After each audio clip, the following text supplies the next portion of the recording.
Welcome to Ambleside Flourish, brought to you by Ambleside Schools International. This is our four-part series on bringing up joyful children with Dr. Bill St. Cyr, Executive Director of Ambleside Schools International, hosted by Ambleside Schools of Colorado. Part 1, the definition of joy. Bringing up joyful children. And so I said, okay, that'll work. I can do that. It would help, I think, if we began with a definition of what joy is. And I was asking myself, how can I best communicate to you what joy is?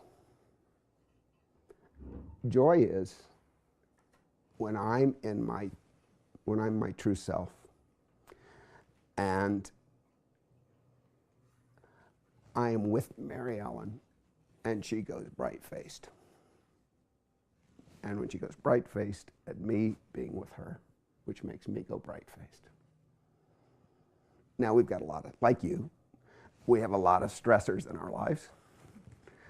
We're very busy. And sometimes we don't do the things that we need to do to make that happen as much as it ought to happen. Let me give you another image. This August, I was visiting my parents, right? I was born when my parents were 18 and 19. So they're 78 and 79 now. And I'm the oldest of a dozen children. And I was visiting Mom and Dad. And Mom's about 5'1" and about 90 pounds.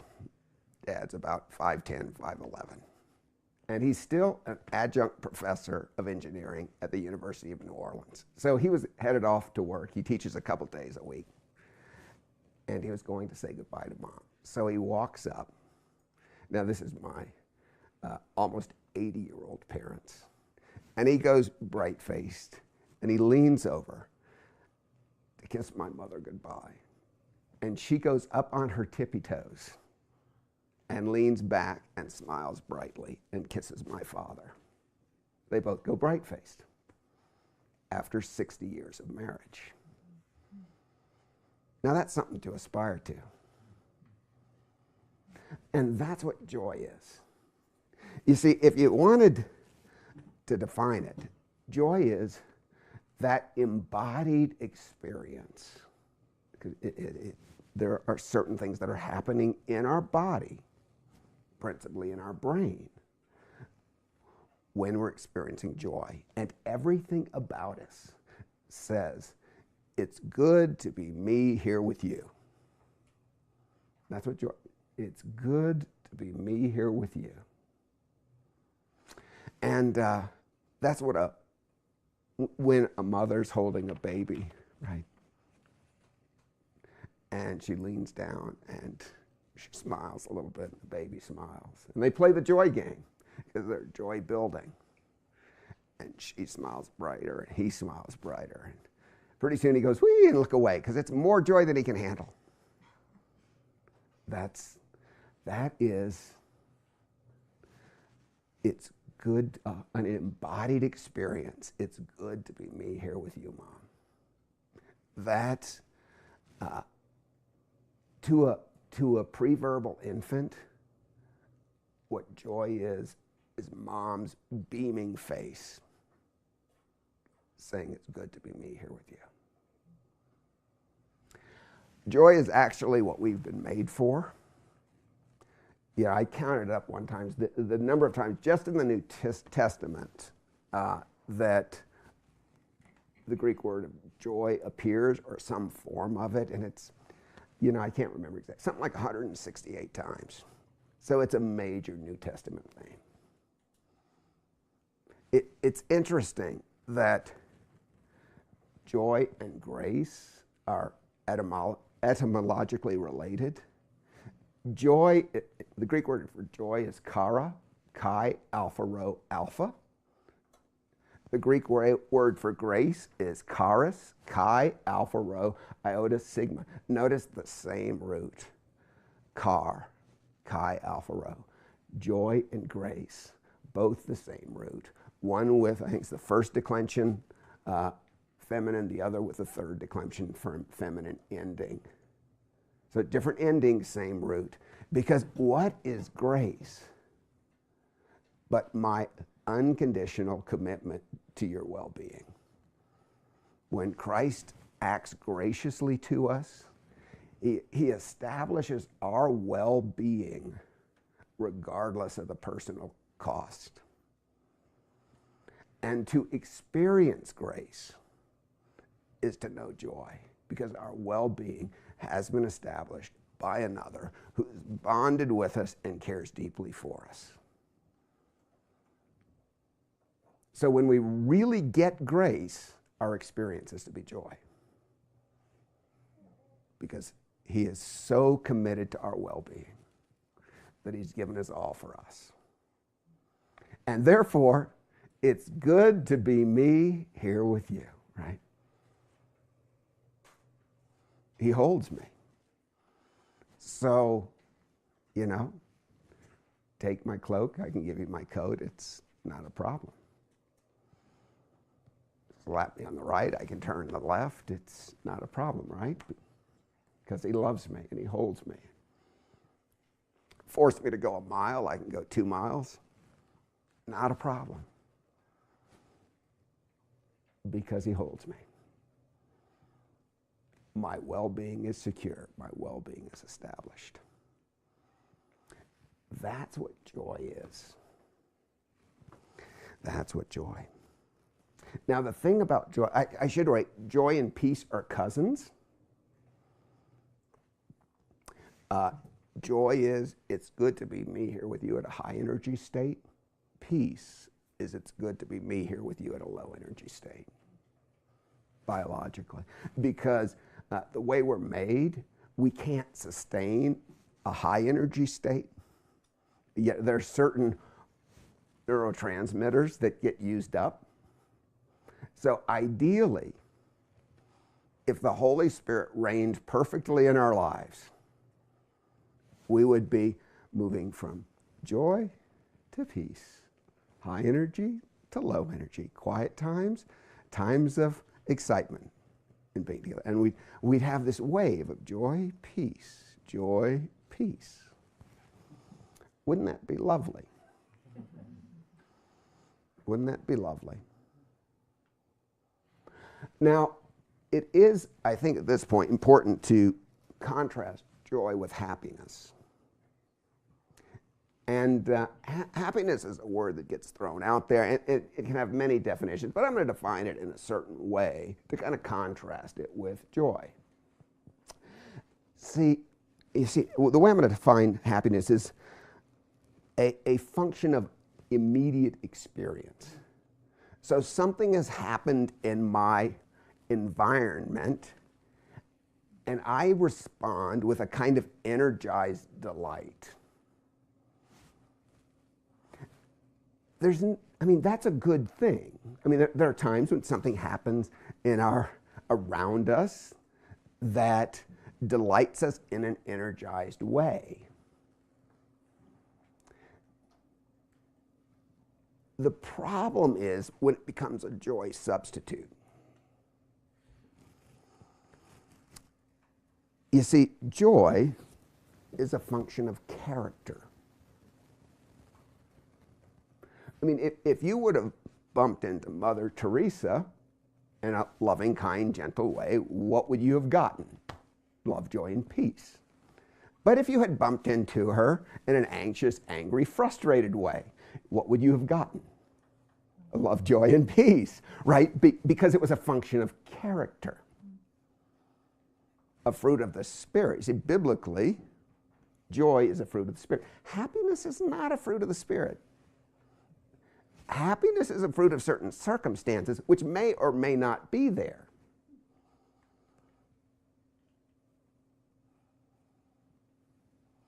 Let me give you an example, and I'll talk more about this later. It must have been about 13 years ago, a dear friend of mine was dying of brain cancer. And he had 3 children that were 5 and under. And I flew up to Washington and went to the hospital to visit him. Now I'm in the hospital, he's dying with brain cancer, and we both know this is the last time this side of glory we're going to see each other. And we spent a couple hours together.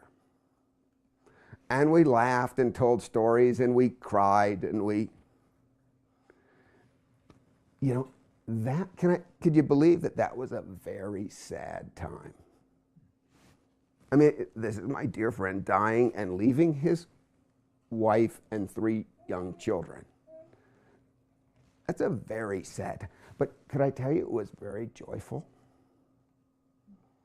You see, like happiness and sadness don't go together.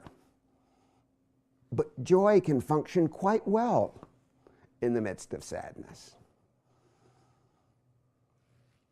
In the midst of anger, if you would believe it.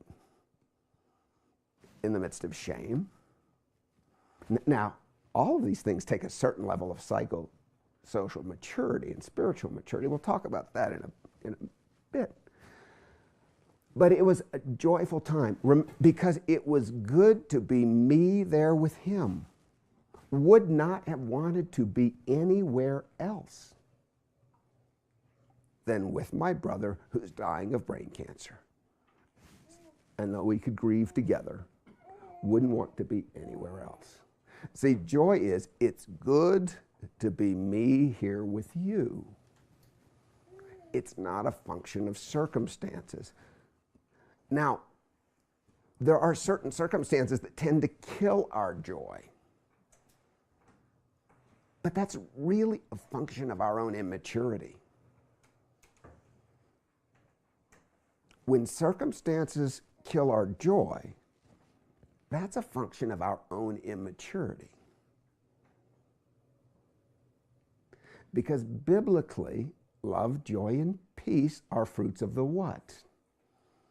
The Spirit, which means they're not a function of circumstance. So Paul could say something astounded like, count it all joy when you experience various tribulations, knowing the testing of your faith produces endurance, endurance proven character hope, and hope does not disappoint because the love of Christ has been poured forth in our hearts. He does not say that about happiness. So the first thing we have to get absolutely clear in our minds is the distinction between joy and happiness. Because we live in a culture that pursues happiness, pursues a certain set of external circumstances that will make for an energized state of delight, as opposed to joy, which is a function of character, and it's good to be me here with you. And unfortunately, when we pursue happiness, or when we seek happiness for our children, we often undermine their capacity for joy. When we communicate that what it's about is your external circumstances being pleasing to you such that you can have a high energy delight, then we make their experience a function of their circumstance, which we can never control. As opposed to if we could figure out how to build a joyful character that would function in the presence of any kinds of circumstances. Now, one thinks of Paul. So, you know, they're singing my praises. Great, I'm filled with joy. They're throwing me in prison. Joy. It is good to be me here with you, in light of Christ, regardless of the circumstances. Now, very few of us are there, but I mean, if we would believe it, we could aspire to it and make progress, and we could actually aspire to that for our children. You know, in this culture, ask most parents, what do you want for your children? what do they say? I want them to be happy. Now that's well intended, but short-sighted.